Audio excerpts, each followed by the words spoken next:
23 maggio 1992, dunque, abbiamo visto le immagini, abbiamo visto, chiaramente abbiamo ripercorso i fatti, queste tre croma, la croma marrone dove vi erano gli agenti della scorta di Giovanni Falcone, Antonio Montinaro, Vito Schifani, Rocco Di Cillo, la croma bianca con Giovanni Falcone e la moglie Francesca Morvillo, morti entrambi alla sera in ospedale, e infine la croma azzurra con Paolo Capuzza, Gaspare Cervello e Angelo Corbo che si salvano. E di fatto la memoria che resta ovviamente doverosa, una memoria che poi ci porterà al 19 di luglio del 1992 con la strage di appunto via D'Amelio a Palermo. Raffaele Padrone, l'importanza di ricordare, l'importanza di percepire ancora quei 500 kg di tritolo che sono esplosi allo svincolo per Capaci, perché 30 anni non sono distanti e se anche lo fossero non possono essere dimenticati. Qual è, insomma, la sua posizione su questo? Ma intanto buonasera. È una domanda molto difficile a cui rispondere e facile nello stesso momento. Io credo, lei ha fatto innanzitutto bene in premessa a ricordare non solo le persone che sono decedute in quella terribile strage, quel terribile attentato di quel 23 maggio.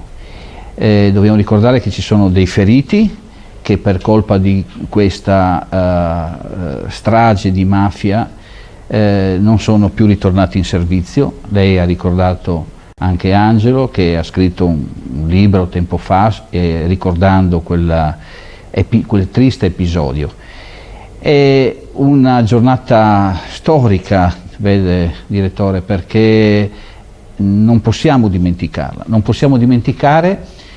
E oltre a quei ragazzi, oltre a un magistrato che si era messo in un mondo, come lui diceva, no? Un mondo così grande dove è facile poter morire, perché era solo.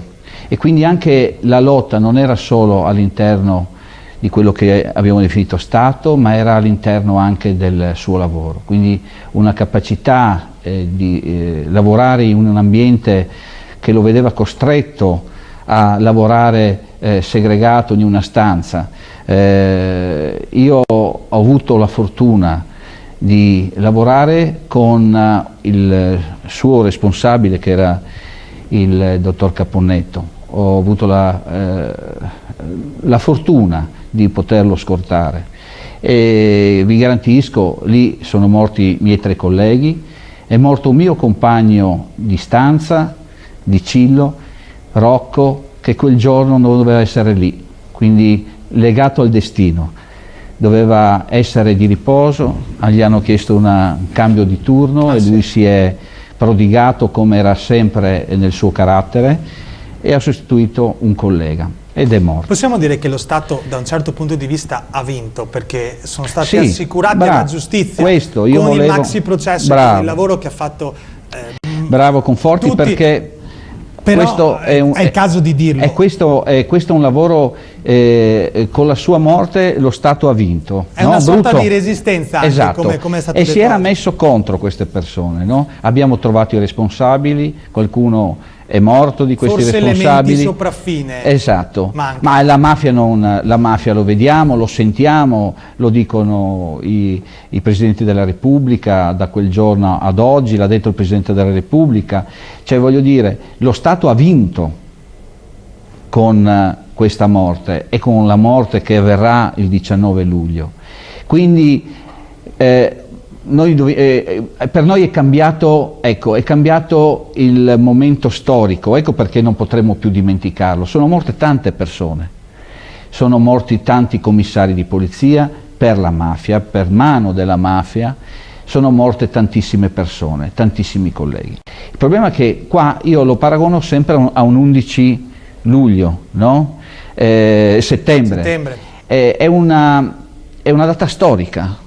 Una data storica dove non solo, ripeto, come abbiamo detto, e poi ricordiamo ci sono stati altri 23 feriti in quella famosa mattina quando il giudice ritornava da un viaggio di Roma e andava verso Palermo.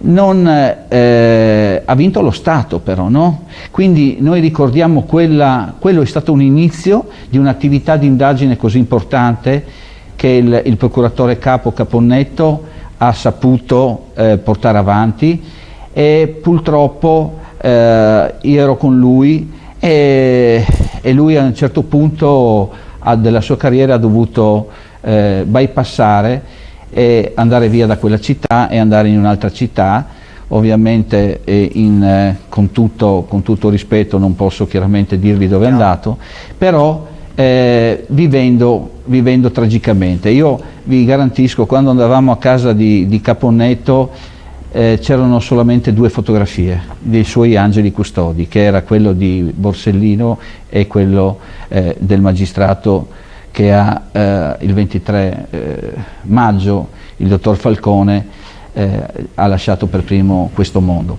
Erano i suoi figliocci, no? Aveva una stanza piena di libri, guardate, lui stava lì ore e ore e ore perché non usciva da quella casa se non con la sua scorta, mi faceva vedere queste fotografie, 2 sole fotografie. Quindi da quel momento io credo che è cambiata la storia della giustizia in Italia. C'è stata un'attività di indagine, sono cominciate le intercettazioni, sono cominciati i pentiti, no? Abbiamo avuto questa proprio portata dal procuratore Caponnetto. Ha voluto lui. C'è stata una svolta, e quindi io dico 11 settembre e 23 maggio. Sono 2 cose che cambiano il mondo, uno della politica e uno della giustizia. Grazie Raffaele Padrone. E non potremo chiaramente ricordare, e mi associo, come noi abbiamo fatto a FSP, abbiamo fatto un video particolare, soprattutto per le famiglie dei nostri colleghi che purtroppo per dovere d'ufficio hanno lasciato purtroppo questo mondo. Grazie a loro per il loro sacrificio. E grazie ovviamente a Raffaele Padrone per aver ripercorso con noi questa giornata anche con le sue testimonianze, il dovere della memoria in primis.